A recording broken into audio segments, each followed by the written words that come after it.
नमस्कार दोस्तों, स्वागत है हमारी series activate your self healing power और आज है ऑटोफेजी का तीसरा एपिसोड। पिछले एपिसोड में हमने बात की थी कि कैसे हम फास्टिंग मतलब एक्सटेंडेड फास्टिंग से ऑटोफेजी को एक्टिवेट कर सकते हैं। पर एक्सटेंडेड फास्टिंग में बहुत डिसिप्लिन का जरूरत है जो हर किसी के लिए पॉसिबल नहीं है।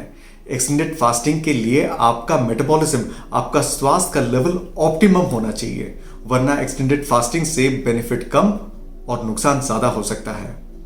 मैं हूं डॉक्टर पार्थ और मेरे YouTube वीडियोस में आपको ऐसे हेल्थ टिप्स और ऐसे हैक्स मिलेंगे जिसे आप अपने सेल्फ हीलिंग पावर को एक्टिवेट कर सकते हैं और ज्यादा ताकतवर कर सकते हैं। मेरे चैनल को लाइक, शेयर, सब्सक्राइब जरूर करें। Let's together create a healthy India. इस एपिसोड को देखने से पहले आप पिछले 2 एपिसोड जरूर देख लें, क्योंकि ऑटोफेजी का कॉन्सेप्ट अगर समझ गए तो ये आपके लिए एक लाइफ चेंजिंग मोमेंट हो सकता है। दोस्तों, अपने शरीर के हीलिंग पावर एक्टिवेट करना है तो सबसे पहले ऐसे आहार, ऐसे फूड अवॉइड करें जो शरीर में कचरा, गार्बेज, टॉक्सिन्स को बढ़ाता है, जैसे कि fast food, junk food, processed food, high sugar high carb diet, refined oil, seed oil, frequent meals यानी बार बार खाना खाना, हल्की सिम्टम्स में मेडिसिन ले लेना। इन सब चीजों को हमारे लाइफ से एलिमिनेट करना चाहिए, पर इसे कंप्लीटली एलिमिनेट करना प्रैक्टिकल नहीं है।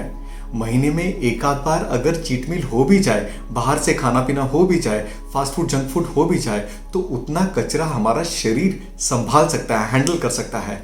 But the story is different when it is frequent. Imagine कीजिए एक फ्यूचरिस्टिक हाइब्रिड कार जो पेट्रोल से भी चलती है और सोलर पावर से भी चलती है।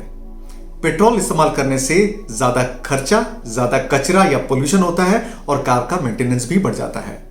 पर सोलर पावर यूज करने से क्लीन एनर्जी बनती है, जीरो पोल्यूशन होता है और कार का मेंटेनेंस भी कम लगता है।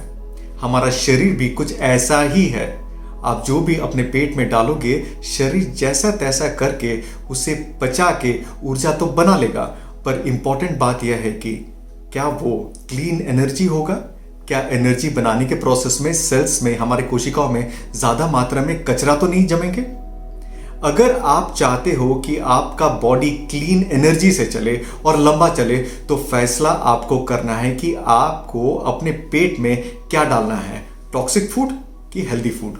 पिछले एपिसोड में हमने लो कैलोरी स्ट्रेस के बारे में बात की थी, कैसे उपवास से शरीर में लो कैलोरी स्ट्रेस होता है।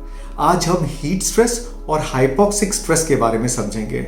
इसका मतलब एक्सरसाइज एंड सौना बाथ। जैसे फास्टिंग से हमारे शरीर में एक लो कैलोरी स्ट्रेस पैदा होती है, वैसे ही एक्सरसाइज से हीट स्ट्रेस और हाइपोक्सिक स्ट्रेस पैदा होती है। हाइपोक्सिया का मतलब लो ऑक्सीजन। एक्सरसाइज के वक्त हमारे कोशिकाओं में ऑक्सीजन की डिमांड बढ़ जाती है, क्योंकि एक्सरसाइज के समय हमारे सेल्स को ऑक्सीजन सप्लाई ठीक से नहीं मिलता। जितना ज्यादा एक्सरसाइज का इंटेंसिटी, उतना ज्यादा ऑक्सीजन और न्यूट्रिशन का डिमांड होता है। ये हमारे शरीर के लिए एक स्ट्रेसफुल सिचुएशन है, एक तनाव वाली स्थिति है। शरीर को एक झटका सा लगता है। सेल्स के ऑक्सीजन और न्यूट्रिशन डिमांड को पूरा करने के लिए, उसे मेंटेन करने के लिए हमारा शरीर ऑटोफेजी प्रक्रिया को एक्टिवेट कर देता है। ऑटोफेजी प्रोसेस को एक्टिवेट करने के लिए एक्सरसाइज का इंटेंसिटी बहुत मायने रखता है, बहुत ही इंपॉर्टेंट है।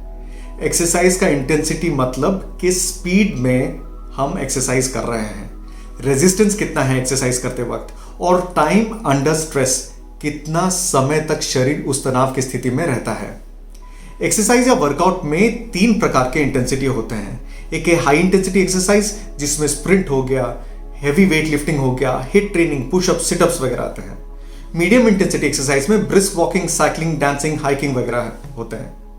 लो इंटेंसिटी में जैसे वॉकिंग हो गया, योगा हो गया, ताई ची, रेजिस्टेंस ट्रेनिंग वगैरह लो इंटेंसिटी में आते हैं। बेस्ट टाइप ऑफ एक्सरसाइज जिससे ऑटोफेजी एक्टिवेट हो सकता है वो है हिट ट्रेनिंग, मतलब हाई इंटेंसिटी इंटरवल ट्रेनिंग। इस प्रकार के ट्रेनिंग में कुछ निर्धारित समय के लिए आप हाई इंटेंसिटी वर्कआउट करते हो, followed by a period of rest और लो इंटेंसिटी एक्सरसाइज।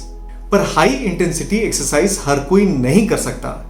अगर मॉडरेट इंटेंसिटी वर्कआउट करते हो तो आप फास्टेड स्टेट में करने से ऑटोफेजी एक्टिवेट हो सकता है। मतलब उपवास खत्म करने का 2 घंटे पहले मॉडरेट इंटेंसिटी वर्कआउट बहुत लाभदायक माना गया है और ऐसे करने से आपका फैट लॉस भी होता है। ऑटोफेजी को एक्टिवेट करने के लिए आपका एक्सरसाइज रिजीम कस्टमाइज्ड होनी चाहिए। एक्सरसाइज के बारे में जानने के लिए आप मेरा video activate yourself feeling power bye regular exercise देख सकते हैं। वीडियो लिंक डिस्क्रिप्शन में दिया गया है। एक्सरसाइज और सोना बाद से शरीर में एक हीट स्ट्रेस पैदा होती है।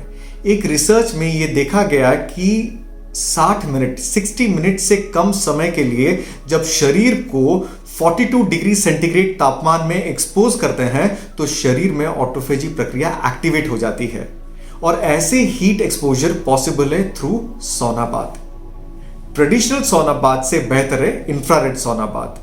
जब शरीर को हीट स्ट्रेस मिलती है तो शरीर में एक हीट स्ट्रेस प्रोटीन एक्टिवेट हो जाती है, HSP प्रोटीन।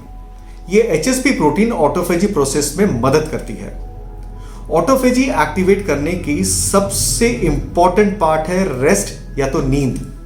एक क्वालिटी नींद के बिना ऑटोफेजी इनकम्प्लीट है। A good quality sleep activates autophagy and a good autophagy helps you sleep better. जब आप नींद के अवस्था में रहते हो तो टेक्निकली आप फास्टिंग या तो उपवास के स्टेट में ही रहते हो। और हम ये भी जानते हैं कि ऑटोफेजी तब शुरू होती है जब हमारा पाचन खत्म हो गया हो। इसलिए सोने के 3 घंटे पहले डाइजेशन पाचन क्रिया समाप्त हो जानी चाहिए। मतलब आप सोने के 3 घंटे पहले अपना डिनर खत्म कर लें ताकि नींद के अवस्था में शरीर अपना ऊर्जा को, अपने एनर्जी को रिपेयर में, हीलिंग में और डिटॉक्स में इस्तेमाल कर सके। एक अच्छी नींद हमारे स्वास्थ्य के लिए, रिकवरी के लिए, डिटॉक्स, इम्यून सिस्टम और ऑटोफेजी के लिए बहुत ही महत्वपूर्ण है। एक रात की नींद बिगड़ने से हमारे शरीर में ऑटोफेजी प्रोसेस बिगड़ जाती है। एक रात की नींद बिगड़ने से 70% इम्यून सेल्स में घटौती होती है। मतलब हमारा इम्यून सिस्टम वीक पड़ जाता है, शरीर का रिकवरी, हीलिंग और डिटॉक्स ठीक से नहीं होता। क्वालिटी स्लीप के बारे में जानने के लिए आप मेरा वीडियो हील योर स्लीप देख सकते हैं।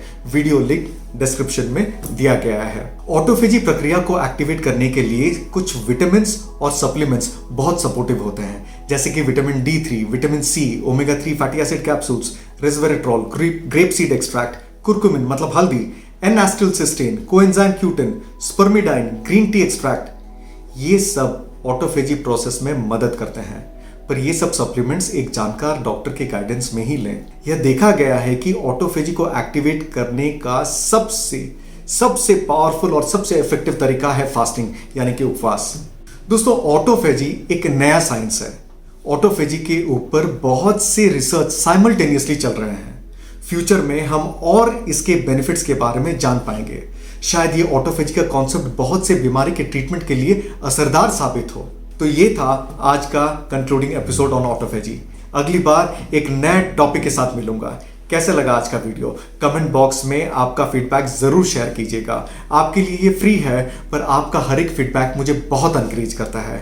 Thank you for staying till the end. Stay healthy, keep smiling. This is doctor Parth signing off. Have a great day.